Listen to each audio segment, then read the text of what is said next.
आज फिर आपको क्लास 10th की जो NCERT की मैथमेटिक्स है उसमें जो चैप्टर 14 है सांख्यिकी स्टैटिस्टिक्स का है। तो इस स्टैटिस्टिक्स में जो माध्य ज्ञात करने वाली 3 विधियां हैं, लेकिन इस बार कोरोना वायरस की वजह से कुछ कम कोर्स कर दिया गया है। तो उसमें से एक विधि जो पग विचलन विधि यानी पद विचलन विधि भी बोलते उसको, स्टेप डेविएशन मेथड है, उसको हटा दिया है मध्य प्रदेश के सिलेबस से। तो प्रत्यक्ष विधि है पहली, इसको सीधी विधि या डायरेक्ट विधि भी बोलते हैं। दूसरी कल्पित माध्य विधि है। तो इन दोनों विधियों से ही पेपर में सवाल आ सकते हैं, और अगर विधि नहीं लिखी आती है तो आप सीधे प्रत्यक्ष विधि या कल्पित माध्य विधि किसी भी विधि से सॉल्व कर सकते हैं। हम आपको दोनों विधियों से सूत्र बताए दे रहे हैं इधर। तो जो पहली विधि है वो प्रत्यक्ष विधि,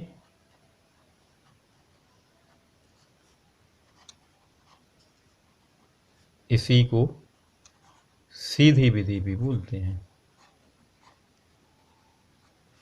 यानी इंग्लिश में इसको डायरेक्ट मेथड कहते हैं। डायरेक्ट मेथड तो इंग्लिश मीडियम वालों के लिए डायरेक्ट मेथड विधि है।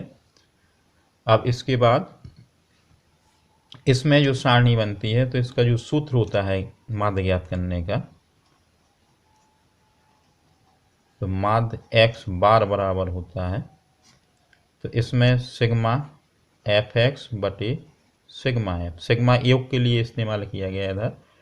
तो एफ एक्स का जो गुणा आएगा उनका योग निकाल के इधर भरना है, और जो बारंबारताओं का योग है सिग्मा एफ वो इधर रख देना है और भाग दे देंगे तो ये माध्य निकल आएगा। तो ये प्रत्यक्ष विधि से है। और दूसरी जो है कल्पित माध्य विधि है। इन दोनों विधियों से ही आपको सवाल अभी सीखने हैं। कल्पित माध्य विधि ये एज्यूम्ड मेथड कहलाती है, एज्यूम्ड मीन मेथड है।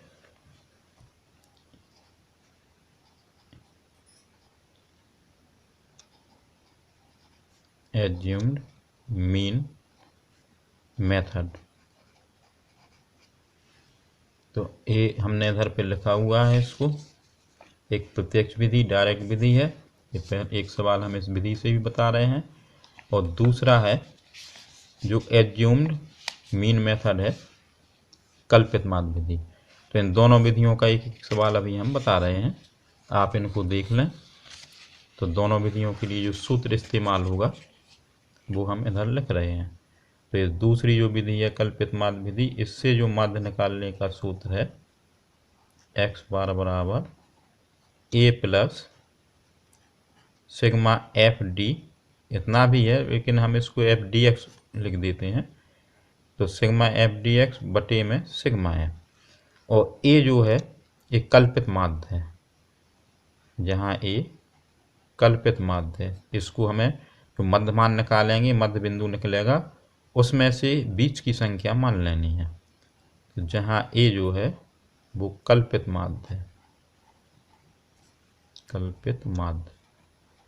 अब इन दोनों सूत्रों से ही सवाल लगाएंगे। अब इसको हम अभी एक तरफ किए देते हैं और बाकी सवाल अपन लगाएंगे अब आगे। तो देखते हैं इसमें जो पहला सवाल है प्रश्नावली 14.1 NCERT की किताब है, देख लें प्रश्नावली 14.1। तो इसमें दिया गया कि विद्यार्थियों का एक समूह है और पर्यावरण संचेतना अभियान के अंतर्गत एक सर्वेक्षण किया गया है। तो एक मोहल्ले के 20 घरों में जो पौधे लगे थे उनके आंकड़े एकत्रित किए गए। तो हमें इसमें प्रति घर माध्य पौधों की संख्या ज्ञात करनी है। ठीक है, तो प्रति घर माध्य पौधों की जो संख्या है इसको हम सूत्र की जगह इसको लिखेंगे, फिर सूत्र लिखेंगे। तो पौधों की संख्या दी गई है। अब चूंकि ये सारणी समांतर है ऐसी 2 लाइनों में, हमें इसको वर्टिकल बना लेना है। तो ए वाला जो वर्ग बनाया है हमने अभी पिछले वाले में ही बताया था, इसमें भी देख लें, सारणी के हिसाब से ही देख लें। तो इधर लिखा हमने पौधों की संख्या एक कॉलम में, और इधर हमें मध्यमान निकालने के लिए जगह छोड़ दी है। ये मध्यमान आप यहाँ भी निकाल सकते हैं, फिर f और x का गुणा कर सकते हैं।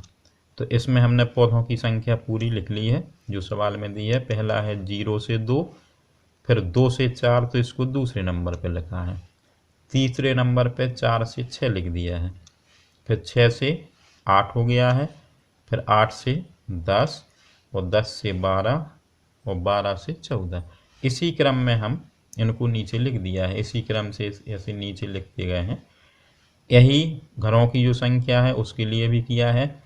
पहले 1 लिखा है, फिर उसके नीचे वाले पंक्ति में 2, फिर 1, फिर 5, फिर 6, फिर 2, और फिर 3, और इन सब का जो जोड़ है वो 20 घर इसमें दिए हैं, तो इनका जोड़ भी 20 ही रहेगा। अब इस सवाल को हम हल करेंगे और प्रति घर माध्य पौधों की संख्या ज्ञात करेंगे। देख लें इसको कैसे करना है। एक सरल विधि है, कोई समस्या नहीं होना चाहिए इसमें। तो हम यहाँ मध्य बिंदु लिख सकते हैं या मध्यमान लिख सकते हैं, वही वर्ग चिन्ह भी बोलते हैं इसको। तो ये मध्यमान जो होता है x होता है, इन दोनों के मध्य का मान है। तो 0 और 2 जोड़ें, 0 और 2 जोड़ना है, उसमें 2 का भाग दे देना है। तो इधर थोड़ा हम रफ भी किए दे रहे हैं किस प्रकार से आप निकालेंगे। जैसे 0 + 2 और बटे 2 कर देंगे, तो इनका जोड़ 2 आएगा, और 2 से 2 कटेगा तो 1 ही आएगा, तो इनका जो मध्यमान आएगा वो 1 आ जाएगा। यही क्रिया इधर करनी है कि 2 और 4 जोड़ना है दोनों को, और फिर बटे 2 यानी आधा करना है इसका। तो 4 और 2 6 हो जाएगा, बटे 2, और 2 से काट देंगे तो 3 आ जाएगा ये, तो ये 3 आ जाएगा। यही क्रिया आगे भी करते चलें। तो 4 और 6 को जोड़ेंगे तो 10 आएगा, और 10 में जब 2 का भाग करेंगे तो 5 आ जाएगा।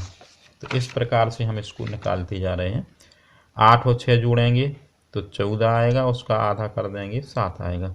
अब यहीं से हम देखेंगे जब ये वर्ग अंतराल सभी समान रूप से दिए गए हैं, यानी इनमें जो अंतर है वो सबका समान है, हर अगले वर्ग में भी समान है, इसलिए इधर 1 है, इधर 3 है, इधर 5 है, तो ये 2 संख्या बार बार बढ़ रही है। तो 5 से 2 7 हो गया, 7 से इधर 9 हो जाएगा, 9 से 11, और 11 2 13। इस प्रकार से ये पूरे मध्यमान निकल आएंगे। अब जब ये मध्यमान निकल आए हैं तो हमें यहाँ पे अगले कॉलम में जो लास्ट का कॉलम है इसको f गुणा x निकालना है, क्योंकि सूत्र में हमें सिग्मा fx चाहिए। तो सिग्मा होता है योग, तो इस fx का जो भी योग आएगा वो हम यहाँ लिखेंगे।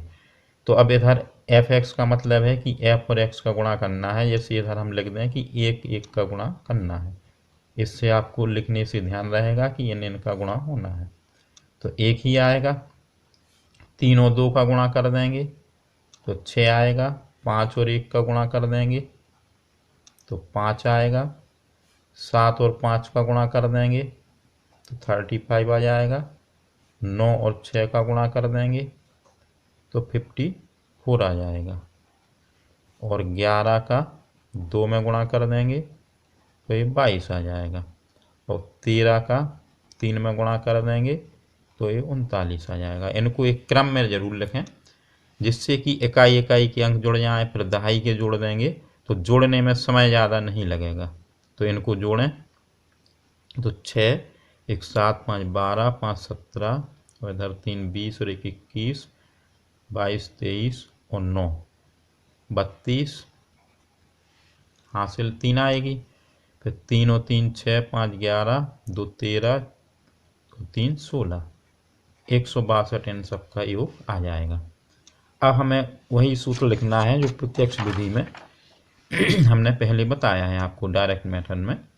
तो माध्य लिखेंगे सिग्मा fx बटे सिग्मा f लिख देंगे, और फिर इसको सॉल्व कर देंगे। तो माध्य लिख लें इधर,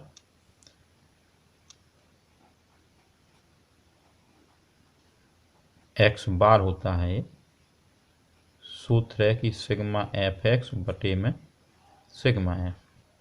मान रख देंगे इधर 162 लिख देंगे, और बटे में 20 लिख दें। क्योंकि उसको थोड़ा सरल करने के लिए भाग कम देना पड़े 0 काटेंगे तो इधर 1 अंक बाद दशमलव आ जाएगा। अब 2 का भाग देना है इसमें, तो 2 का भाग जाएगा 8 बार, 2 अट्ठे 16 हो जाएगा। दशमलव 2 का 2 में भाग जाएगा तो 1 बार, और या फिर हम ऐसा इस प्रकार से भाग दे देंगे तो 8 बार भाग गया है पहले, दशमलव लगेगा, अंक 2 का उतरेगा तो 2 एकम 2।